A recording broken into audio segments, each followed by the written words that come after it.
ನಾಲೆಜ್ಗೆ ಸರಿದಾಗಿ ಯಾವುದೂ ಕೂಡ ಇಲ್ಲ. So we are grateful to you and we are knowledge but the question is now you have passed, you have seen so many generations and we are one of generation, we are 50 plus and Ramesh Anna is 70 plus and you will be 60 plus. So now younger generation is 20 plus. You might have seen all the generations. So how to connect with you, how to build up the relations. ಅದೇ ಅವರ ವಿಧಾನದಲ್ಲೇ ನಾವು ಹೋಗ್ಬೇಕು. ಈಗಿನ ಜನರೇಷನ್ಗೆ ನಾವು ಈಗ ತುಂಬ ಜನ ಹೇಳ್ತಾರೆ ಮಕ್ಕಳು ಇದ್ದಾರೆ ಮನೆಯಲ್ಲಿ, ಮೊಮ್ಮಕ್ಕಳು ಇದ್ದಾರೆ, ಅವರು ಆ ಹುಡುಗಿನ ಇದರಲ್ಲಿ ಕಂಪ್ಯೂಟರು ಫೋನಲ್ಲಿ ಇರ್ತಾರೆ. ಸೊ ನಾವು ಹಿರಿಯ ನಾಗರಿಕರು ಅದೇ ಮೂಲಕ ಅವರನ್ನು ರೀಚ್ಔಟ್ ಮಾಡ್ತೀವಿ. ಅಂದರೆ ನಾವು ಕೂಡ ಟೆಕ್ನಾಲಜಿಯಲ್ಲಿ ಎಲ್ಲ ಚೆನ್ನಾಗಿ ಕಲ್ತಿದೆ. ಯಾಕಂದರೆ ಮಂಗಳೂರಲ್ಲಿ ಒಂದು ಅಧ್ಯಯನ ಆಯಿತು, ಹಿರಿಯ ನಾಗರಿಕರಲ್ಲಿ ಮಂಗಳೂರಲ್ಲಿ ಹೈಯೆಸ್ಟ್ ನೆಗ್ಲೆಕ್ಟ್ ಅಂತ. ಯಾಕಂದರೆ ಮಂಗಳೂರಲ್ಲಿ ಲಿಟ್ರಸಿ ವೆರಿ ಹೈ. ಸೊ ಮಕ್ಕಳು ಮೊಮ್ಮಕ್ಕಳು ಎಲ್ಲರೂ ಈಗ ಮೀಡಿಯಾದಲ್ಲಿ ಇರ್ತಾರೆ.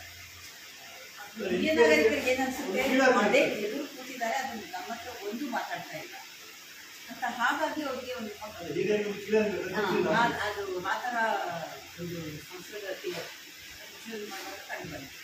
ಸೊ ಅದಾದಮೇಲೆ ಹೆಲ್ತ್ ಪೇಜ್ ಒಂದು ಹಿರಿಯ ನಾಗರಿಕರಿಗೆ ಇದು ಮೊಬೈಲ್ ಲಿಟ್ರೇಸಿ ಅಥವಾ ಕಂಪ್ಯೂಟರ್ ಲಿಟ್ರೇಸಿ ಅದರಲ್ಲೆಲ್ಲ ಟ್ರೈನಿಂಗ್ ಕೊಟ್ಟರೆ ಅವರು ಕೂಡ ಅವರನ್ನು ಅದರ ಮೂಲಕ ರೀಚ್ ಮಾಡ್ಬೋದು.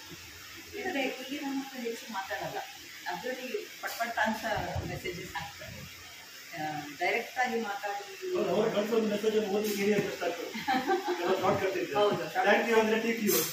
ಹೌದು ಏನೋ ಅದು Sunday they are connect socially.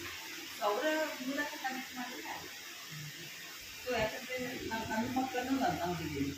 ಒಂದು ಏಜ್ವರೆಗೂ ಅವರು ತಂದೆ ತಾಯಿಗೆ ಅಂಟ್ಕೊಂಡಿರ್ತಾರೆ. ಆಮೇಲೆ ಸ್ವಲ್ಪ ಇದಾದಮೇಲೆ ಅವರ ಇದರಲ್ಲಿ ಬ್ಯುಸಿ ಆಗ್ತಾರೆ. ಅವರ ಫ್ರೆಂಡ್ಸ್ ಆಯಿತು, ಅವರ ಎಜುಕೇಷನ್ ಆಯಿತು, ಅವರ ಜಾಬ್ ಆಯಿತು, ಹಾಗೆ ಬ್ಯುಸಿ ಆಗ್ತಾರೆ. ಸೊ ಅವಾಗ ಫಸ್ಟ್ ಒಂದು ಇಂಟರ್ನೆಟ್ ಬಂದ ಕಾಲ, ಆವಾಗ ಏನೋ ಮಕ್ಕಳದ್ದು ಏನೇನೋ ಇರ್ತಿತ್ತು. ಸೊ ನಾನು ಅದರೊಳಗೆ ಹೋಗ್ತೀನಿ. ಅವಳು ನನ್ನನ್ನು ಎಲೋ ಮಾಡಿದ್ದು ಮಗಳು. ಅದನ್ನ ಹೇಳಿದ್ದು ನೀನೇನು ಕಮೆಂಟ್ ಹೊಡಿಬಾರ್ದು, ಈ ಬೇಕಾದ್ರೆ ನೋಡು ನಾವು ಏನು ಮಾಡ್ತೀವಿ ಆ ಥರ ಹೇಳಿದ್ದು. That is how you can connect with ಯಾವುದೇ ಅಂದರೆ ಅವರಿಗೆ ಪ್ರೀತಿ ಇಲ್ಲ ಅಂತ ಇಲ್ಲ. ನಾವೆಲ್ಲ ಹೊಸ ಜನ್ರೇಷನ್ ಸಿಕ್ಕಾಪಟ್ಟೆ ಏನೋ ಇದು ಇಮೋಷನ್ಸ್ ಇಲ್ಲ, ಅದಿಲ್ಲ, ಇದಿಲ್ಲ ಅಂತ ಅಂದ್ಕೊಳ್ತೀವಿ. ಆದರೆ ಅವರ ಇದೇನು ಅದನ್ನೆಲ್ಲ ಒಳಗೆ ಇಟ್ಕೊಳ್ಳೋದು ಅವ್ರಿಗೆ ತೋರಿಸ್ಲಿಕ್ಕೆ ಇಷ್ಟ ಇಲ್ಲ.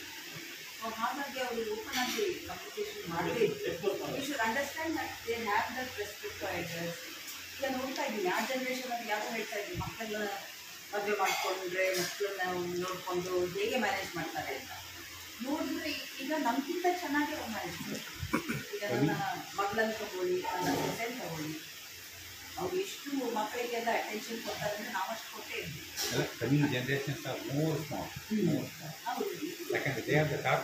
ಹೌದು